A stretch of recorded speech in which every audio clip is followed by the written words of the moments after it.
Hum.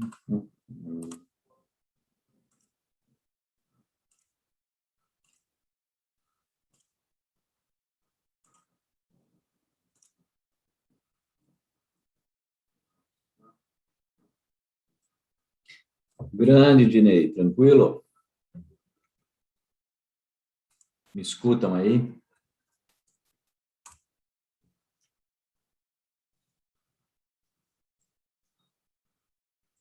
Grande, Dinei, tranquilo? Escutam aí?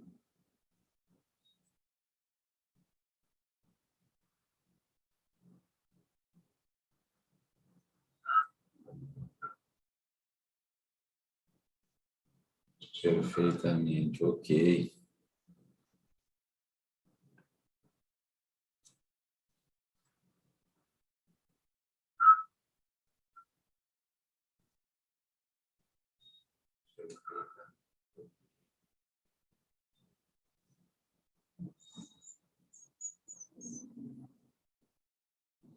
Bom, então, vamos só esperar uns segundos aqui e aí nós iniciaremos. Então, eu estou vendo aqui Equilíbrio Running, bom dia. Denilson, bom dia. Vamos só esperar uns segundos aqui e aí nós iniciaremos. Estou vendo aqui Equilíbrio Running, bom dia. Denilson, bom dia.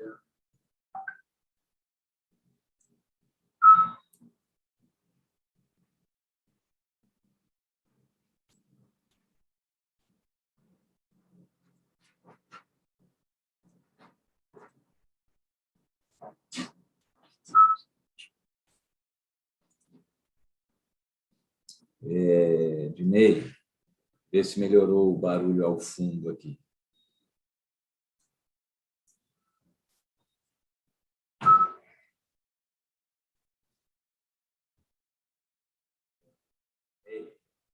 Vê se melhorou o barulho ao fundo.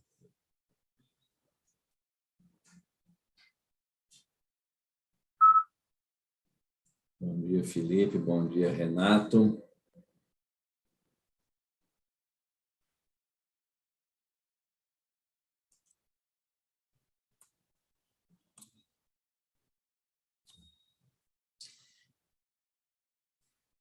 E ver se seguem me escutando agora. Eu tentei arrumar o volume aqui. Então, veja se vocês seguem me ouvindo. Deem um ok aí.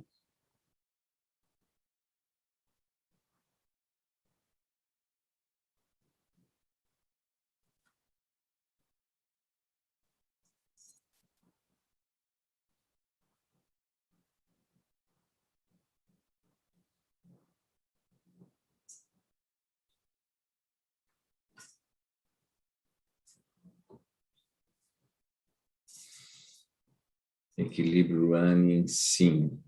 Ótimo. Bom, então, eu acho que agora não tem interferência de som. Deixa eu ver que horas são exatamente aqui, 11h03. Então, daqui a 2 minutos a gente começa. Tá bom? Então, eu alterei um pouco o tema, né? Como a gente falou, ia falar de calor e exercício.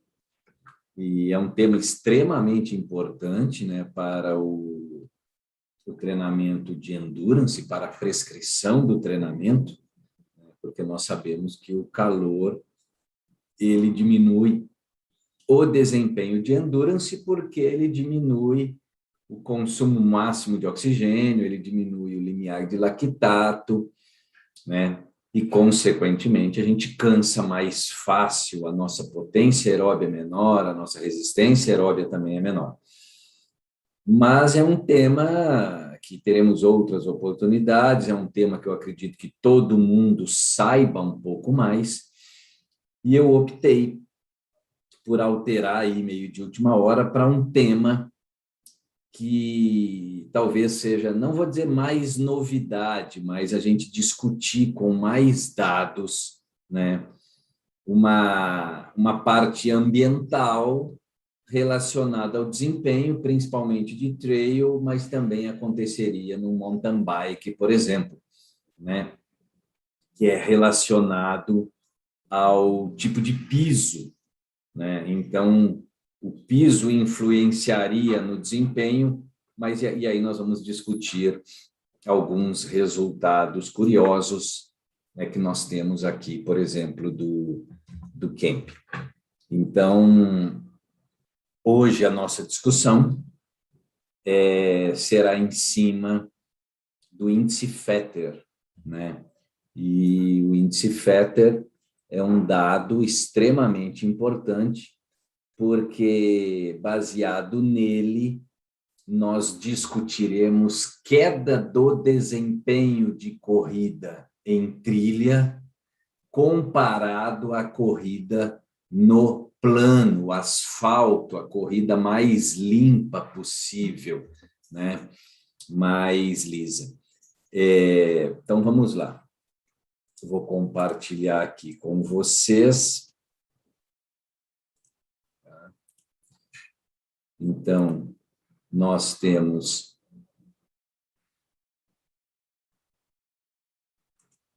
a apresentação aqui. Bom, então vamos lá. Índice Fetter, uma avaliação da dupla tarefa no trail.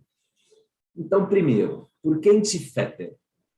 Porque o atleta dessa foto, Cristiano Fetter, é um professor de educação física aí do Rio Grande do Sul, com mestrado aí na Universidade Federal do Rio Grande do Sul, e ele foi um dos primeiros, aqui no Brasil, pelo menos, a trazer essa questão da dupla tarefa, da importância, da grande importância da dupla tarefa para o desempenho do trail.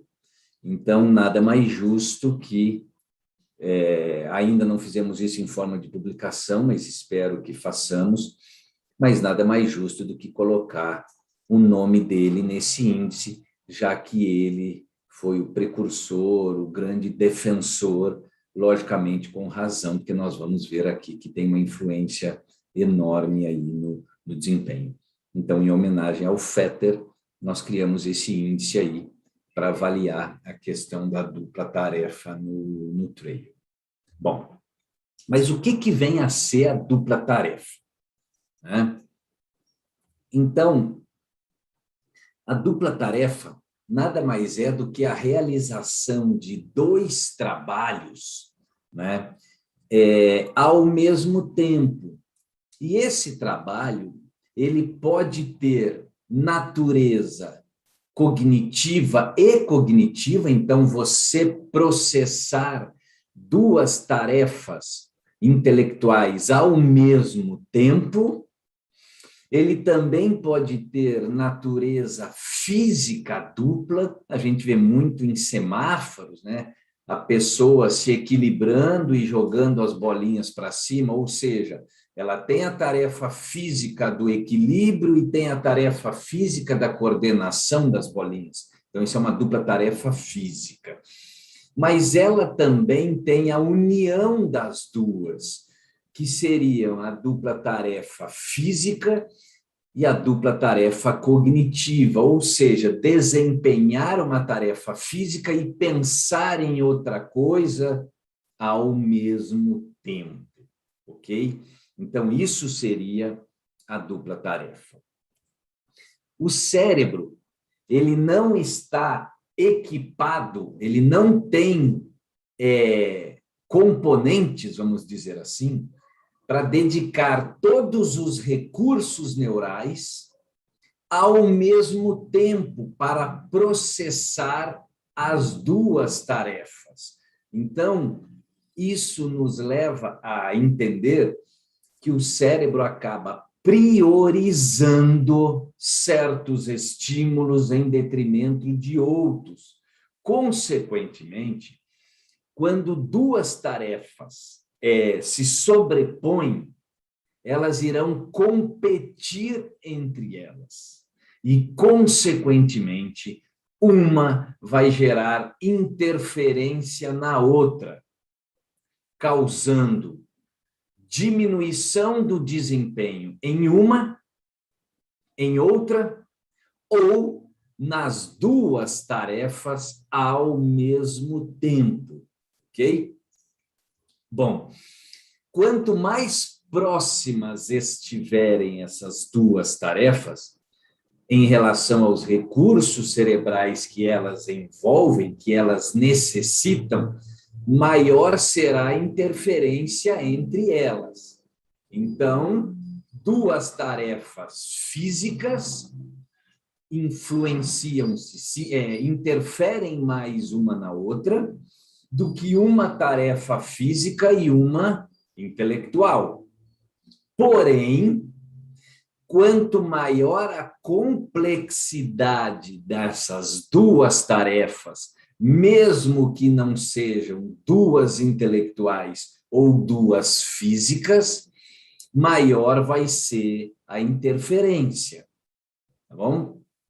Então, dentro disso, indo para tarefas mais complexas, físicas, como pode ser correr numa trilha e ter que pensar, leva a uma interferência maior do que correr no asfalto e ter que pensar. Então, essa complexidade, ela acaba interferindo muito no processo. E nós sabemos que quanto mais técnica, por exemplo, for a trilha no trail run, mais complexo se tornará a dupla tarefa. Ok? Então, isso é um outro ponto importante para nós pontuarmos aqui. Um exemplo de teste para avaliar a dupla tarefa, que é muito pesquisado em idosos, em crianças, em portadores, por exemplo, de Parkinson ou alguma patologia que tenha disfunção cognitiva, por exemplo, é um teste simples de caminhada. Então, a pessoa faz um teste de caminhada.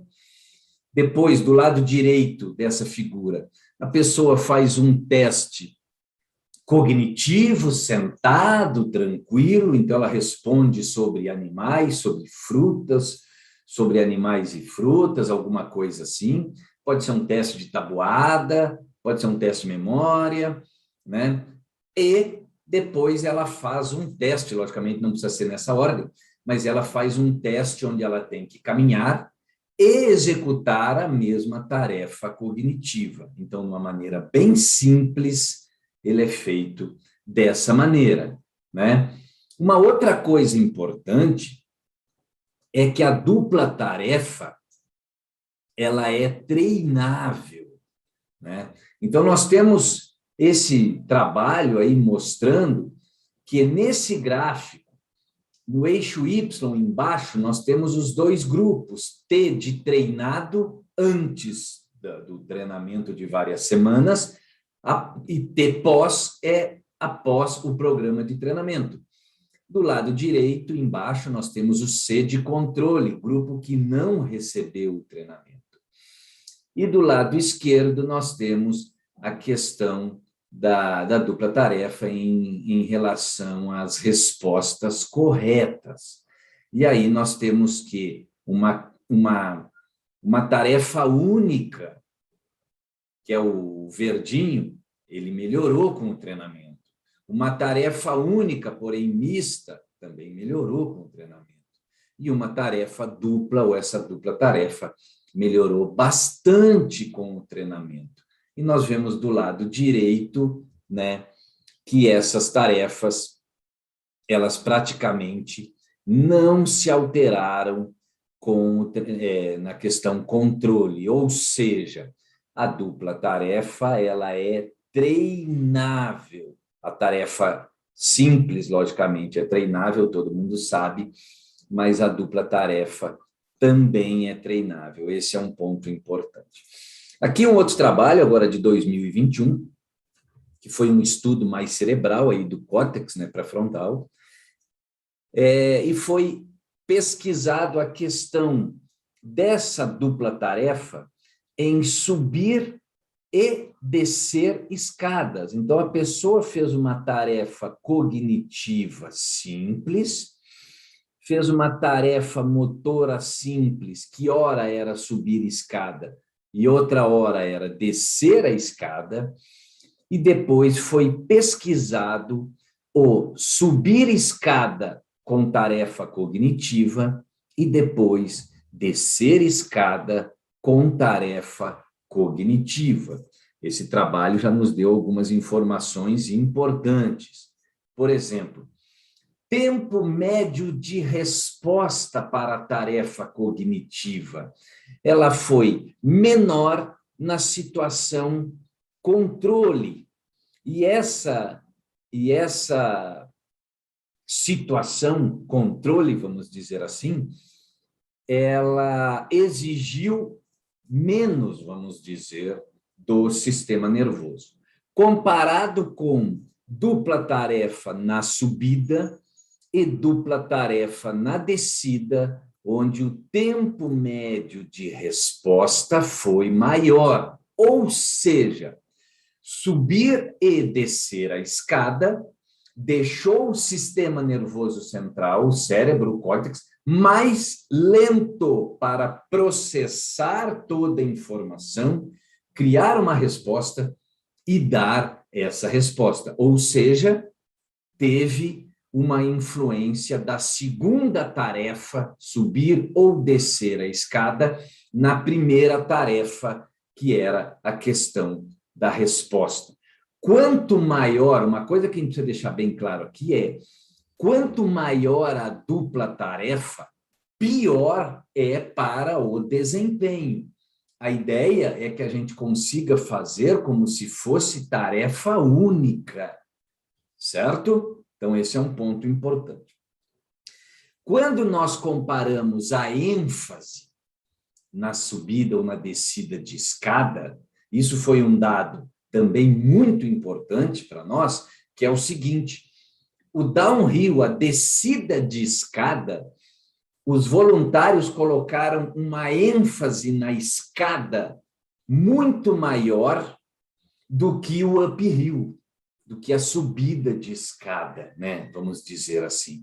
E essa diferença foi significativa, dizendo que nós envolvemos mais o cérebro num downhill do que num uphill, ok? Então, a gente exige mais foco de atenção, ênfase de atenção na descida que na subida, mesmo fazendo uma analogia para o trail, a trilha ser idêntica, mesmo a gente fazendo um sobe e desce, a descida necessita de um foco de atenção maior.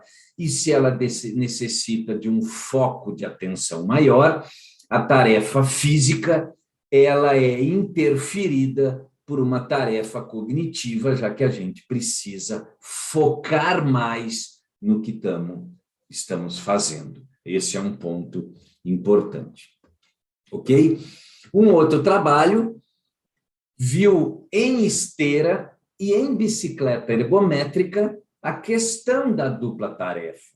E aí as duas barrinhas brancas, que nesse gráfico mostram a medida cognitiva durante o exercício, mostra que tem uma redução dessa medida na corrida em relação ao ciclismo, possivelmente porque a bicicleta ergométrica não tem situação de risco. Então, eu posso ficar pedalando e pensando no que eu tenho que responder ou no que eu tenho que fazer, né? Diferentemente da corrida na esteira, que eu preciso correr, eu tenho que responder o pesquisador, mas eu tenho um certo foco em preocupação com segurança, porque eu não posso cair da esteira, ok? Então, isso é outro ponto importante. Tarefas mais complexas nos fazem ter uma diminuição da performance cognitiva também. Ok? Bom, o que isso tudo tem a ver com o trail? Então, vamos lá. Esse gráfico que está aí na frente de vocês agora mostra o desempenho no teste de 1 quilômetro em 3 situações. 1 quilômetro plano do lado esquerdo, 4 barrinhas. 1 quilômetro de subida no asfalto, 4 barrinhas no meio. E 1 quilômetro de trilha single, 4 barrinhas à direita. As cores das barras. Barra azul, elite masculina. Barra branca, grupo masculino, não elite. Barra laranja, foi mal. Grupo masculino, não elite. Barra cinza, elite feminina. Barra amarela, não elite feminina. Então, repara que lógico que, se são atletas de elite, eles de corrida, eles têm que correr 1 quilômetro mais rápido.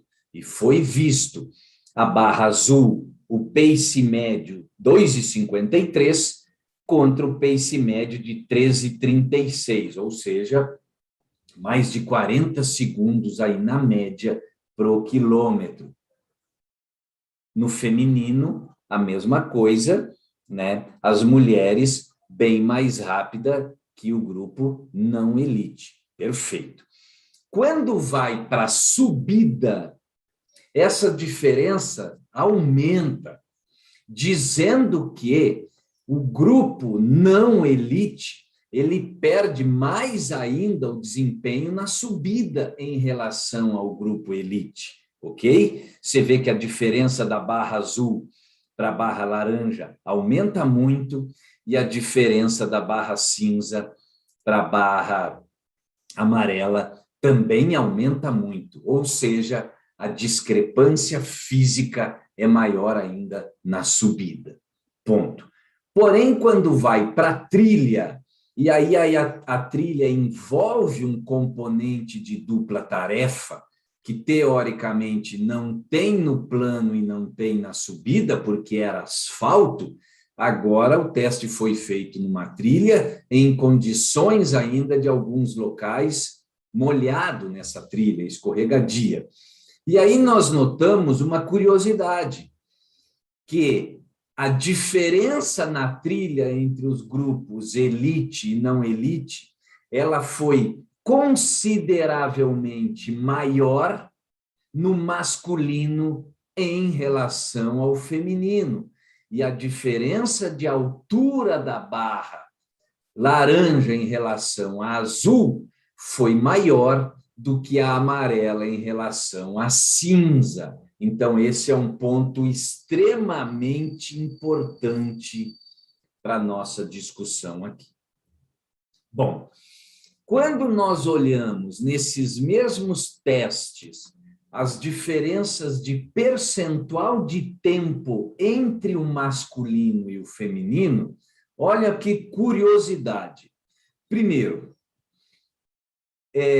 quando nós fazemos o tempo médio da elite masculina e compara com o tempo médio da elite feminina no plano, a diferença foi na casa de 13%. Então, os homens foram 13% mais rápidos. Ponto. Na subida, os homens foram quase 14% mais rápidos. Bom, no camp, teve uma competição de 16 quilômetros de estradão, praticamente 100% terra, exceto a subida final. E esse trajeto teve 300 metros acumulado de subida e de descida, né? 300 de cada, mas não teve trilha. E olha o que aconteceu, a diferença se manteve. O valor 85,45 nos diz que os homens foram 14,5% mais rápido que as mulheres. Ou seja, manteve o plano, manteve a subida. Quando a gente vê o que os homens perderam contra eles mesmos na subida e o que as mulheres perderam contra elas mesmas na subida, e isso é chamado de índice de perda de velocidade na subida, o quanto cada sexo perde na subida, você vê que praticamente não tem diferença. A diferença é 2,35% para os homens, dizendo que eles perdem um pouquinho menos que as mulheres, mas essa perda é não significativa. A curiosidade para nós discutirmos é isso aqui, ó.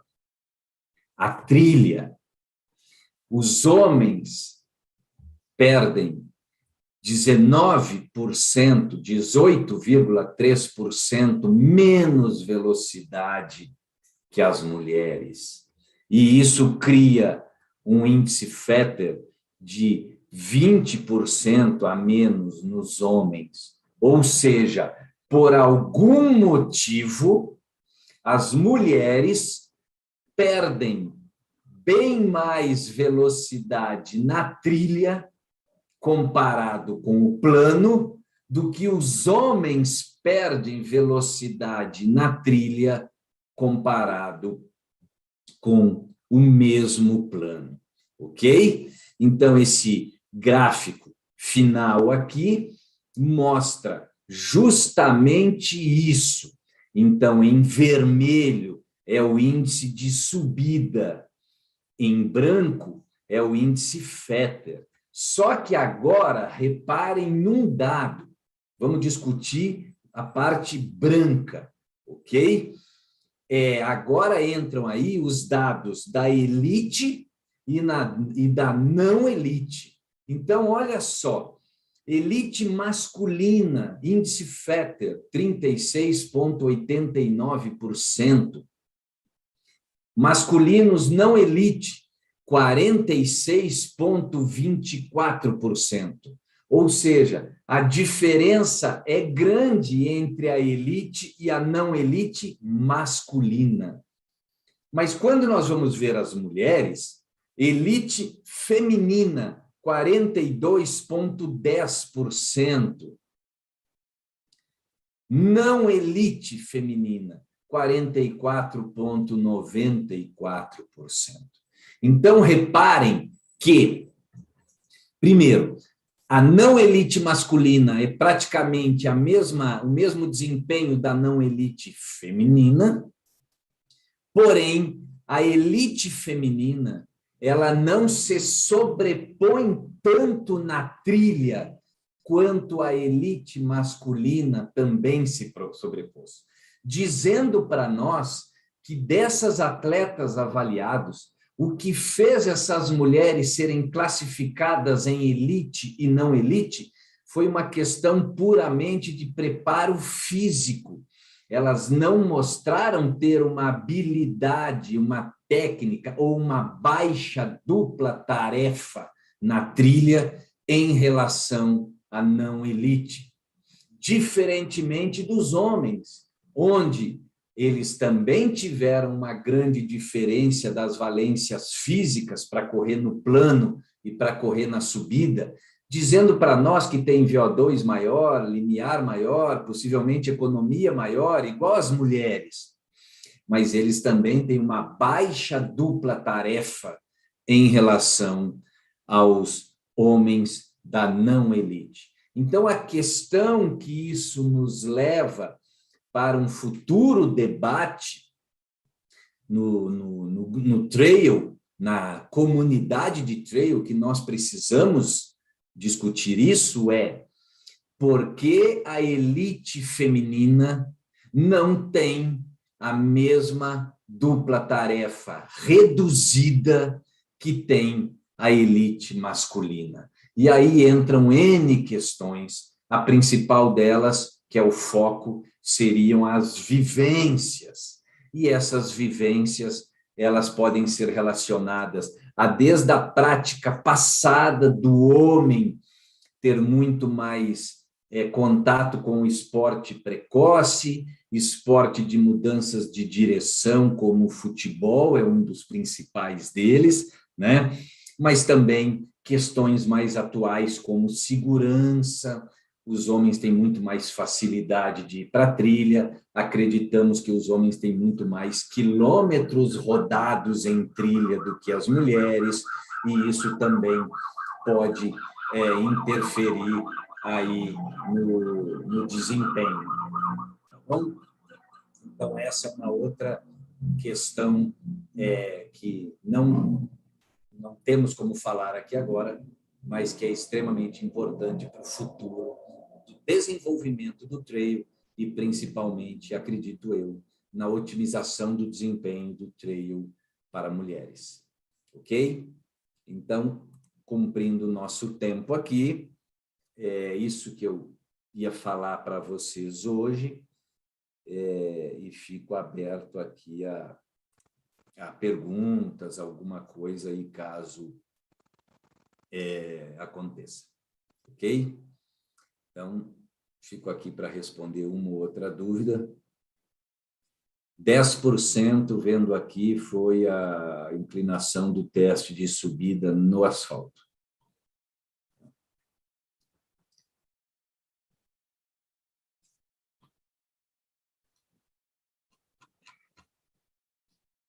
Então, moçada, como tem um certo atraso aqui no YouTube, né? Eu vou esperar um pouquinho, senão nós já finalizamos aqui a apresentação. Espero que tenham gostado, é um dado extremamente importante para o trail e para o mountain bike. Para o mountain bike, a dupla tarefa talvez seja mais exigente ainda, porque o chão passa mais rápido. Geralmente, as provas de mountain bike talvez possam ser até mais técnicas que as provas de trail. Então, aumenta muito mais a influência aí da dupla tarefa no desempenho. Beleza? Alguma questão? Não temos perguntas aqui, então eu vou ver aqui, vamos ver. Felipe Ferrari, o único dado que não acompanhou a lógica foi a comparação entre homens e mulheres não elite no índice Fetter. Sim, ele deu uma... Eles foram iguais, e isso nós temos que pensar, Felipe. Depois, nas nossas discussões aí paralelas, nós temos que pensar justamente. Então, se homens e mulheres não elite é igual, por que na elite foi diferente? Então, isso é uma coisa importante para se pensar. Uptime, como fazer para desenvolver o índice Fetter? Na verdade, quanto menor o índice Fetter, menor é a dupla tarefa. Então, nós temos que trabalhar isso para reduzir o índice. Reduzir o índice quer dizer diminuir a interferência da segunda tarefa na primeira. No caso do trail, a primeira tarefa é correr. A segunda tarefa é pensar aonde que eu tenho que passar, colocar a perna, pular o obstáculo e assim por diante. Como a dupla tarefa nós vimos que ela é treinável, então, na minha opinião, quanto maior a exposição a treinos técnicos, maior vai ser a redução da dupla tarefa. Sabemos também que ela é transferível. Então, se eu treinar numa trilha e for habituando a treinar nessa trilha, logicamente eu vou melhorar muito lá porque eu vou decorando, mas eu consigo também transferir uma parte dessa melhora do desempenho para outras trilhas, inclusive, que eu não conheço. O fortalecimento muscular também, já que a dupla tarefa tem muito a ver com confiança, tem muito a ver com coragem, tem a ver com acuidade visual. Então, se eu confiar no músculo que eu tenho, que ele vai me segurar, que ele vai frear, que eu vou pular essa valeta e não vou cair por falta de força excêntrica, isso também vai diminuir a dupla tarefa. Ok? Adriano, nós não sabemos ainda a questão da transferência do mountain bike para a corrida, se ela é maior ou não.